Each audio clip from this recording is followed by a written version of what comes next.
चलो विद्यार्थी मित्रों, एक नવો टॉपिक चालू करिए। हाइड्रोजन बंध। थोड़ी रूपरेखा मेळवी लईए हाइड्रोजन बंधनी के हाइड्रोजन बंध कीधो है એટલે મેન વસ્તુ અંદર મૂળ તત્વ કયું હશે તો હાઇડ્રોજન હશે। હાઇડ્રોજન બંધ ક્યાં ઉપયોગી છે પહેલા એનો થોડો વિચાર કરીએ ને તો હાઇડ્રોજન બંધ થોડો ક્લિયર થાય।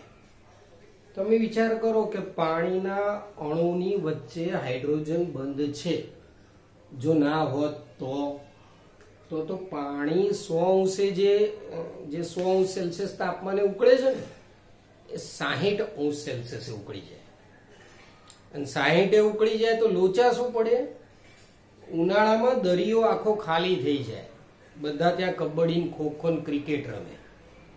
હાઇડ્રોજન બંધ છે તો પૃથ્વી ઉપર પાણી ટકી રહ્યું છે, વનસ્પતિના મૂળમાં પાણી જાય છે, ઇવન દવાઓની અંદર હાઇડ્રોજન બંધ છે તો દવાની ગુણવત્તા વધી છે। એટલે હાઇડ્રોજન બંધ કામનો છે। હાઇડ્રોજન બંધ છે શું એની થોડી ઘણી સમજણ આપી દઈએ, પછી તમને ડિટેલમાં લઈ લઈએ। જો H બંધ, हाइड्रोजन बंध। उदाहरणમાં કદાચ સમજવું હોય તો ઉદાહરણ તરીકે તમારે આવું વિચારીએ કે H અને F હાઇડ્રોજન ફ્લોરાઇડ। હવે આ હાઇડ્રોજન ફ્લોરાઇડમાં આ જે વચ્ચે રહ્યું છે એને કહેવાય બંધ કારક इलेक्ट्रॉन युग्म। आ बंधकारक इलेक्ट्रॉन युग्म आ बंधने पाछो कयो कहेवाय तो ए बंधने कहेवाय सहसंयोजक बंध। आपणे 8मा 9मा 10मा में सीखी गया होइए आयनीय बंध सहसंयोजक बंध, ए मानो सहसंयोजक बंध। आ नहीं पेलू वार्ता जेवू चक्की लाई आनो दाणो, चक्को लायो आनो दाणो, आम तेम चक्की चक्काना दाणा એટલે શું તો અહીંયા હાઇડ્રોજનનો ભાગીદારીનો એક ઇલેક્ટ્રોન, ફ્લોરિનની ભાગીદારીનો એક ઇલેક્ટ્રોન, બંને ભાગીદારીના વચ્ચે કેટલા ઇલેક્ટ્રોન થયા 2, એટલે 2 ઇલેક્ટ્રોનનું નામ આપ્યું આપણે બંધકારક ઇલેક્ટ્રોન યુગ્મ। પણ એ બંધકારક ઇલેક્ટ્રોન યુગ્મ આમના કે ભાઈ ફ્લોરિનની દાદાગીરી વધારે, દાદાગીરી મીન્સ ફ્લોરિનની વિદ્યુત ઋણતા વધારે, એટલે આ ઇલેક્ટ્રોન યુગ્મ વચ્ચેની જે જોડું છે એ ઇલેક્ટ્રોન યુગ્મને ફ્લોરિન પોતાની પાસે રાખશે, એટલે થોડું ફ્લોરિન બાજુ ખેંચાયેલું રહેશે અને ખેંચાયેલું રહેશે એટલે ફ્લોરિન અંશતઃ ઋણ વીજભાર બનશે અને હાઇડ્રોજન અંશતઃ ધન વીજભારિત બનશે। તો આ થોડી સહસંયોજક બંધની વાર્તા। હવે માની લો એવામાં બીજો HF નો અણુ બજારમાં આવ્યો, એટલે કે બીજો HF અણુ છે તો એમાંય આ માઈનસ આ પ્લસ, આ બંને એકબીજાની નજીક આયા તો આ હાઇડ્રોજન અણુ છે એટલે કે આ અણુનો હાઇડ્રોજન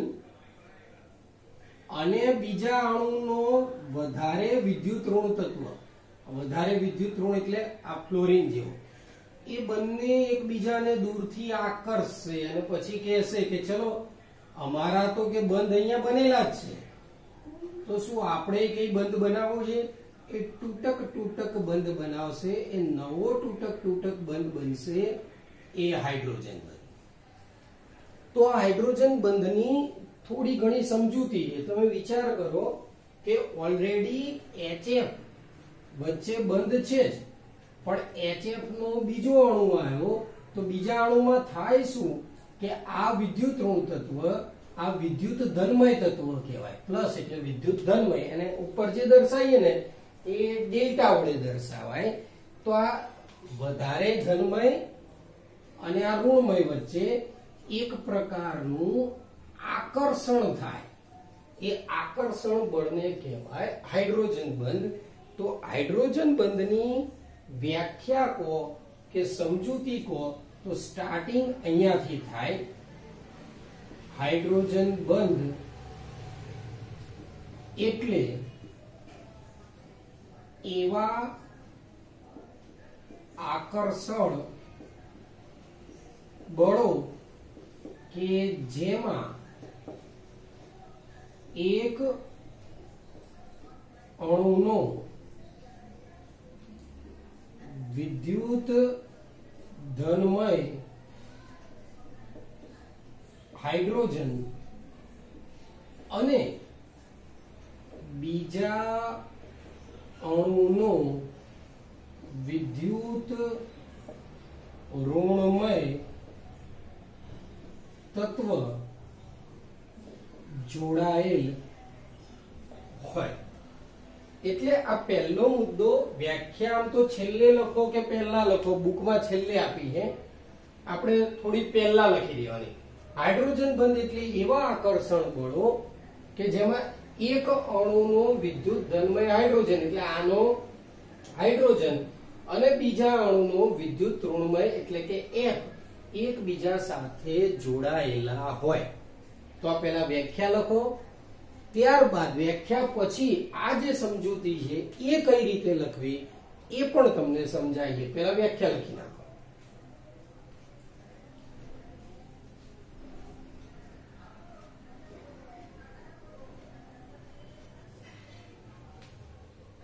ચલો મિત્રો સમજૂતી આપીએ. તો હાઇડ્રોજન બંધમાં સમજૂતી આગળ કઈ રીતે આવે, આ હતી તમારે વ્યાખ્યા હતી. સમજૂતી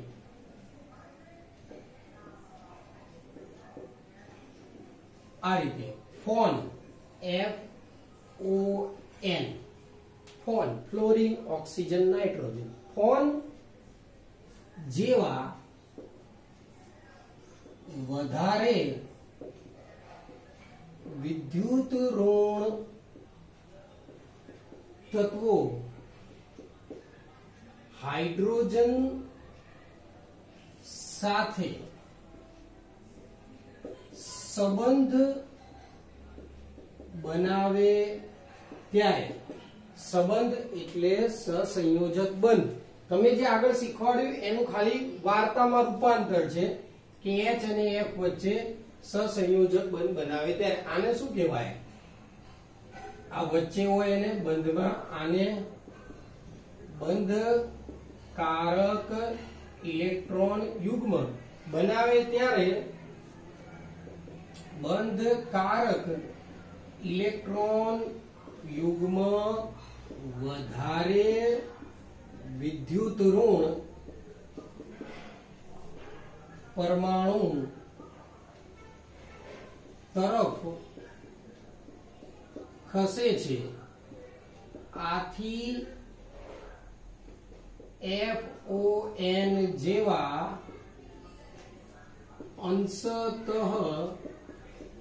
ઋણભારિત એટલે કે માઇનસ ડેલ્ટા અને હાઇડ્રોજન જેવા અંશતઃ ધનભારિત પ્લસ ડેલ્ટા બને છે. એટલે આ બાજુ ખસી જાય તો આ માઇનસ ડેલ્ટા અને આ કેવો થશે? Plus delta. આગળ જોઈએ કે એક અણુનો, આમાં હતું એ જ, એક અણુનો વિદ્યુત ધનમય એટલે પ્લસ ડેલ્ટા વાળો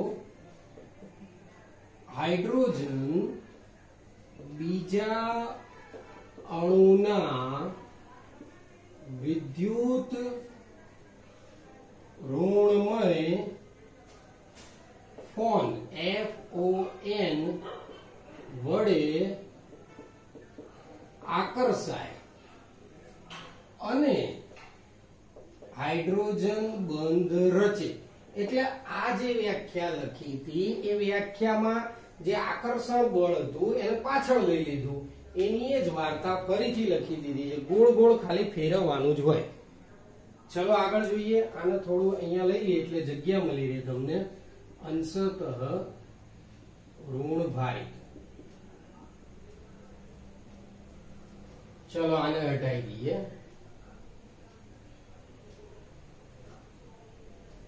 હવે આગળ જોઈ લઈએ. જો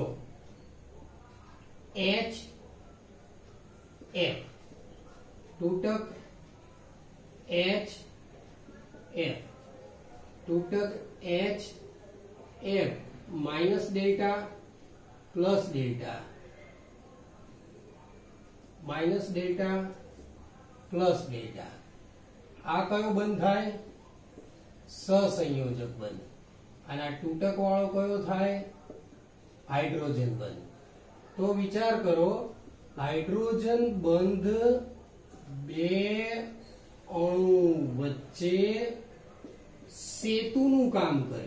સેતુનું કામ કરે છે. એટલે એક પ્રકારનું બીજ HF વચ્ચે કોઈ બંધ નતો, તો હાઇડ્રોજન બંધની જેમ સેતુનું કામ કરે. હાઇડ્રોજન બંધને તૂટક રેખા વડે અને સંબંધને સહસંયોજક બંને સીધી રેખા વડે દર્શાવાય છે. તો હાઇડ્રોજન બંધને તૂટક રેખા વડે અને પેલાને સીધી રેખા વડે દર્શાવાય. હાઇડ્રોજન બંધ ભૌતિક સ્થિતિ પર આધારિત છે. એટલે કે ઘન અવસ્થામાં હાઇડ્રોજન બંધ પ્રબળ હોય, પ્રવાહીમાં એનથી ઓછો પ્રબળ હોય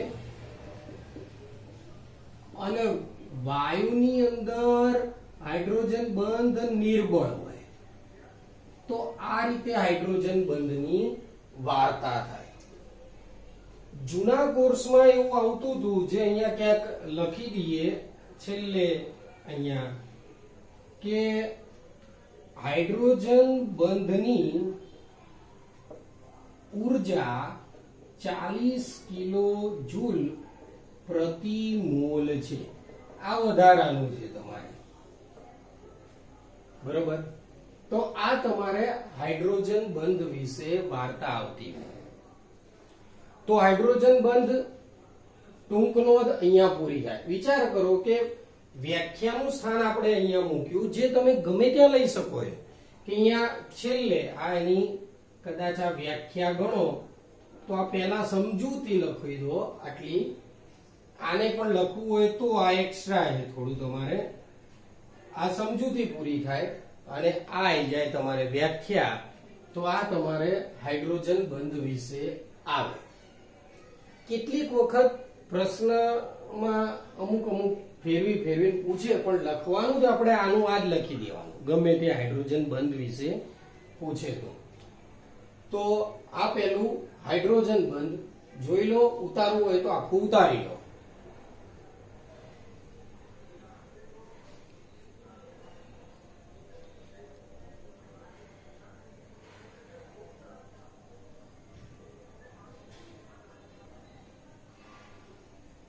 ચલો હવે જોઈએ નવો મુદ્દો, હાઇડ્રોજન બંધના પ્રકારો. બે ભાગ પાડી દઈએ. એક ભાગ આવે આંતર આણ્વીય હાઇડ્રોજન બંધ અને બીજું આંતઃ આણ્વીય હાઇડ્રોજન બંધ. જે તમને કહેવામાં આવે ધ્યાન રાખવાનું, આને તમારે આઈએમપી તરીકે લેવાનું. કેમ? શું છે આમાં અગત્યતા? અગત્યતા તો એટલી જ છે મિત્રો કે આ 12માં ક્યાંક આવા શબ્દો આવે છે તો તમને એવું ના લાગે કે આપણે ક્યાંય ભણ્યા નથી. આંતરાણ્વીય હાઇડ્રોજન બંધ તો એ શું કહેવાય? એક જ સંયોજનના કે જુદા જુદા સંયોજનના અણુઓ વચ્ચે લાગતા હાઇડ્રોજન બંધને ટીક ટીક ટીક કહે છે. એટલે વિચાર કરો કે જેમ કે હમણાં આપણે એક ઉદાહરણ લીધું હતું HF. તો HF નો એક અણુ એ પાછા બીજા અણુ જોડે બનાવે, એ પાછો HF નો ત્રીજો, ચોથો, પાંચમો, એમ HF ના અણુઓ બનાવતા જાય. એ બનાવતા જાય એને શું કહેવાય? આંતરાણવીય હાઇડ્રોજન બંધ. પણ આંતઃ શું? તો આંતઃમાં શું? એક જ અણુના બે પરમાણુ વચ્ચે રચાતા હાઇડ્રોજન બંધને કહે છે. એટલે વિચાર કરો કે આ એક નવું વસ્તુ આવ્યું. એની અંદર શું? અણુ એક જ દોરવાનો, અંદરો અંદર જ રચી દે. આમાં તો એના ઘણા બધા રચાય. જેમ કે ઉદાહરણ તરીકે લઈએ પેરા નાઇટ્રોફિનોલ. તો પેરા નાઇટ્રોફિનોલ એ શું કહેવાય? તો આ તમારા માટે નવું છે, પણ આપણે ઉદાહરણ આવું પૂછાતું હોય એટલે આપણે આ લઈ લઈએ. આને બેન્ઝીન કહેવાય. ભવિષ્યમાં આવશે બેન્ઝીન. બેન્ઝીન ઉપર OH લખો એટલે સંયોજન થઈ જાય ફિનોલ. OH ને જરા આમ લખી દઈએ. નાઇટ્રો લખવો હોય તો તમારે NO2 લખાય. હવે જો એક જ સંયોજન એના જુદા જુદા એક જ કે જુદા જુદા સંયોજનના અણુઓ વચ્ચે, તો બીજો અણુ તમારે દોરવો પડે એવો ને એવો જ. તો બીજો અણુ અહીંયા પાછો O અને H, અહીંયા NO2. એવું હોય તો ત્રીજો પણ દોરી કાઢીએ. OH NO2. જો અહીંયા હાઇડ્રોજન બંધ H અને O વચ્ચે, H અને O વચ્ચે. અહીંયા કદાચ દોર્યો હોય તો લાગે અને અહીંયા દોર્યો હોય તો લાગે. તો આ પેરા નાઇટ્રોફિનોલ. ઉદાહરણ તો ગમે તે આપી શકાય, પણ બુકની અંદર આ રીતના છે એટલે આપણે આ આપી દઈએ છીએ. બીજું ઉદાહરણ લઈએ ઇથેનોલ અથવા કોઈ પણ આલ્કોહોલ. તો ROH આલ્કોહોલ થશે. જેમ તમે ઓર્ગેનિક શીખશો, કાર્બનિક રસાયણ, એટલે આ થોડી વધારે ખબર પડશે. બીજો આલ્કોહોલ લખીએ ROH, ત્રીજો લખીએ ROH. તો આની વચ્ચે જે હાઇડ્રોજન બંધ રચાય એ બધા કેવા? આંતર આણવીય હાઇડ્રોજન બંધ. આ બાજુ લખીએ ઉદાહરણ પહેલું, અહીંયા લખીએ ઉદાહરણ 1, આ ઉદાહરણ નંબર 2. આમાં ઉદાહરણ 1 લખીએ તો ઓર્થો નાઇટ્રોફિનોલ. તો શું આવશે? તો જો ફિનોલ માટે તમને કીધું હતું, ફિનોલ માટે બેન્ઝીન ઉપર આવે O અને H. અહીંયા પેરા નાઇટ્રો હતું એટલે NO2 ને સામે છેડે લબડાવતા હતા. ઓર્થો નો અર્થ એવો થાય કે અહીંયા આવશે N, અહીંયા ડબલ બોન્ડ O, અહીંયા O. આ O અને H વચ્ચે બંધ રચાશે. આ બંધને કહેવાય આંતઃ. જો અણુ એક જ, એના અંદર પરમાણુ બંધ રચી કાઢે. બીજું લઈએ ઉદાહરણ 2. એ લખીએ ઇથેન 1,2 ડાયોલ અથવા એને કહેવાય ethylene glycol. CH2 OH, O અને H. એવું હોય તો થોડું લાંબુ લખીએ CH2 OH. આનો H આનો O આની વચ્ચે રચાતો હોય.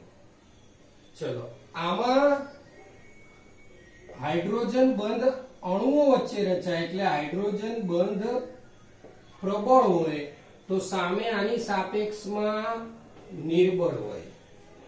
જેમાં આવા બંધ રચાતા હોય કે ભાઈ આંતર આણ્વીય રચાય છે એ બંધના ઉત્કલન બિંદુ અથવા કદાચ ગલન બિંદુ પ્રમાણમાં ઊંચા હોય તો આના પ્રમાણમાં નીચા હોય. તો હાઇડ્રોજન બંધની ટોટલ વાર્તા તમારે પૂરી થઈ. આની આગળ તમને હાઇડ્રોજન બંધની સમજૂતી શીખવાડી હતી. અહીંયા એના બે પ્રકાર થઈ ગયા. તો હાઇડ્રોજન બંધ વિશે પૂછાય. આ આઈએમપી કોકવાર છે એટલે તમારે એના આખી ટોટલ વાર્તા હાઇડ્રોજન બંધની અહીંયા પૂરી થાય તો ચેક કરી લો એને બી.